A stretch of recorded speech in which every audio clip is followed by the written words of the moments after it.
सर्वप्रथम सगळ्यांना जय ज्योती, जय क्रांती, जय सावता. मी सौ विशाखा जय यवतकर, यवतमाळ. सरव्यवस्थापक, सावित्री शक्तीपीठ, पुणे, महाराष्ट्र.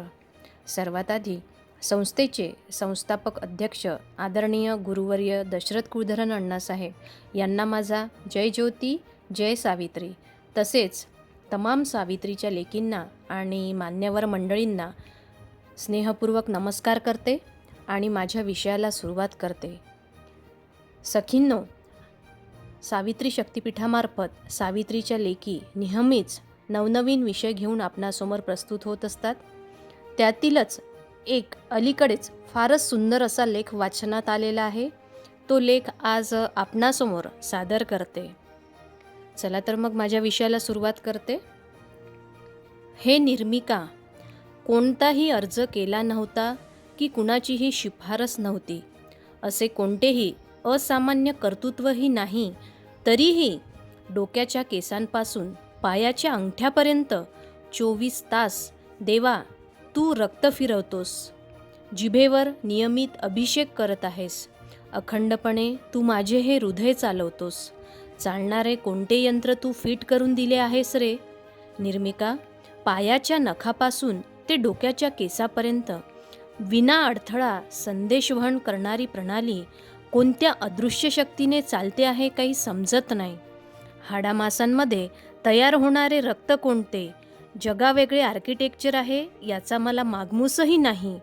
हजार हजार मेगापिक्सलवाले 2 कॅमेरे अहोरात्र सगळी दृश्ये टिपत आहेत.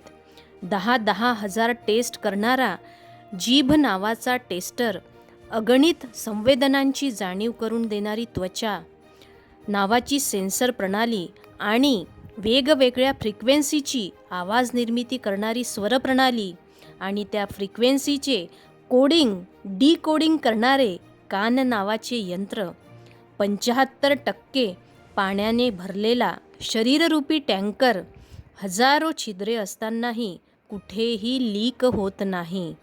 स्टँडशिवाय मी उभा राहू शकतो.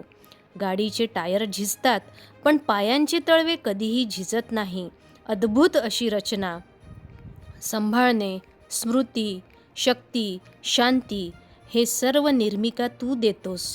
तूच आत बसून शरीर चालवत आहेस.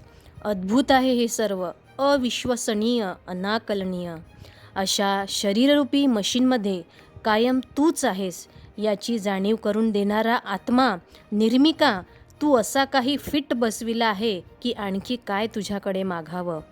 तुझ्या या जीवाशिवाच्या खेळाचा निखळ निस्वार्थी आनंदाचा वाटेकरी राहील अशी सद्बुद्धी मला दे. तूच हे सर्व सांभाळतो आहेस याची जाणीव मला सदैव राहू दे. रोज क्षणोक्षणी कृतज्ञतेने तुझा ऋणी असल्याचे स्मरण चिंतन व्हावे हीच निर्मिकाच्या चरणी प्रार्थना करते आणि माझ्या शब्दांना इथेच विराम देते आणि थांबते. धन्यवाद. पुन्हा भेटूया एका नवीन विषयासह. तोपर्यंत जय ज्योती, जय सावित्री. धन्यवाद.